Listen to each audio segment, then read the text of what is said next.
Well, it's day 2 here in Las Vegas, and my voice is already gone. And this is not ideal, but we're going to power through. We thought we'd give you a bit of an update, everyone back home, with what's going on. Starting with some key performances, Ruck. We've seen most teams hit the floor now. Who's impressed you so far? Oh, without a doubt, it's Tyrell Harrison of the Brisbane Bullets. He's here playing for the Denver Nuggets, and I thought after a somewhat tentative and apprehensive start, Pete, he looked really good. 13 points, 8 rebounds, and you really saw the impact that his length has on a basketball game, even at this level. So I think Tyrell could feel very good about what he did last night, and good sign for the Denver Nuggets, not so much possibly for the Brisbane Bullets. Well, they're starting to get a little concerned, and probably rightly so. He got the start, and he did exactly what he had to do. Now, the opportunity to get a two-way, not just for Denver, for anywhere, would be open, and you can understand why they'd be concerned. And that's a good point that you make, because even though you're playing for the Denver Nuggets or you may be playing for the Atlanta Hawks, so many other teams are here. The entire basketball world is here in a condensed situation, and teams are hustling. They're making moves. They're looking for players that can better their program. And Tyrell, at 7'1", he is a rare commodity and someone that could potentially bring a lot of value to a non-NBL club, although you know my feelings on it. I don't ever want to lose anyone. So Tyrell, slow down with your performances and come back to Brisbane, baby. Well, we've seen some past next stars as well performing really well. Hook Porty, I know the Knicks got smashed, but Wally Bales got on at the end. Not a next star, obviously, but AJ Johnson just had a nice dunk. Alex Sarr. It's good to see Bobby Clinton playing well as well. Yeah, a lot of different guys doing things that they're really good at. So AJ Johnson, he's electric. He's a live body. Already he's up there elevating, and he's really exciting the crowd with some dunks. But he's starting to develop his game. Remember how young he was when he came to Australia, so we didn't really get to see this version that we're starting to see now. Even in the NBA, AJ was pretty solid in his minutes. And Bobby Clinton, the maturity, you can see the body has changed. He's starting to play a more polished style of basketball. I thought he was solid. Haporti is the one, though. When you look at all the next stars outside of Josh Giddey, Haporti is the one next season that is probably going to impact an NBA team. He's with the New York Knicks. They like his size, and of course, we know the character of Haporti. He is a really good teammate and the type of guy every program wants. We also ran into Will Magnay at the hotel this morning. The Grizzlies played the first game. He didn't. He's got a wrist injury, but he looks good. He said he was playing 4-on-4. They're expecting to play Tuesday, and we say the concern for the Jack Jumpers, it is real, that the Grizzlies really do like him, and if he can get on the court and show what we know he's capable of, he might stay over here. Well, we know he's an elite shot blocker, one of the greatest shot blockers in NBL history, and that transfers worldwide. We saw what he was capable of doing at the Olympic Games. Will Magnay is an elite rim protector. Now, when you look at the Grizzlies' makeup and their roster, they're looking allegedly at two-way contracts for big men, and that lines up very well for where Will is trying to get to.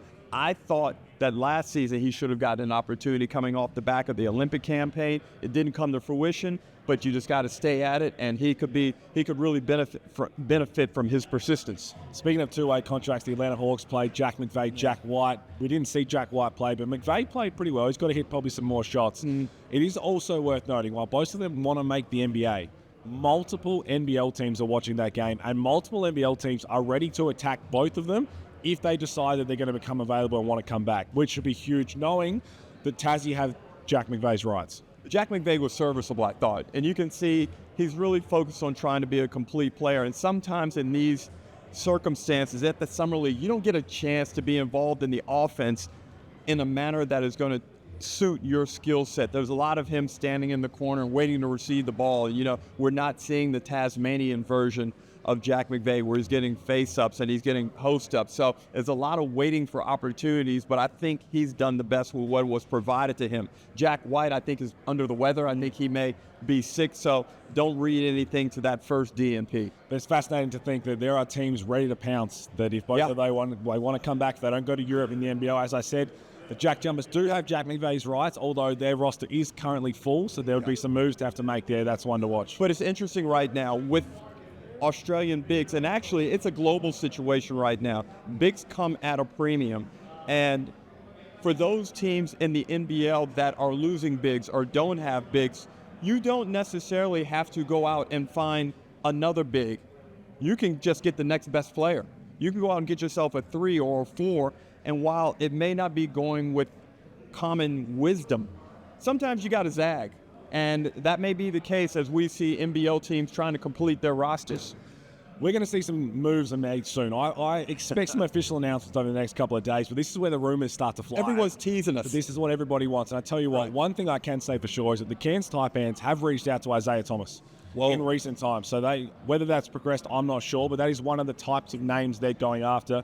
And this is also what people want to hear, Ruck. I've got names that NBL teams are now looking at while we're here. Some really, really top-level talent. Let me read them out for you. Charles Bassey plays for the Boston Celtics right now, had 14 and 11 in limited minutes off the bench. He is a unit. That's one to watch. Jacob Toppin was unbelievable. Theo Pinson and Armando Baycott. They're 4 names that NBL teams have got an eye on.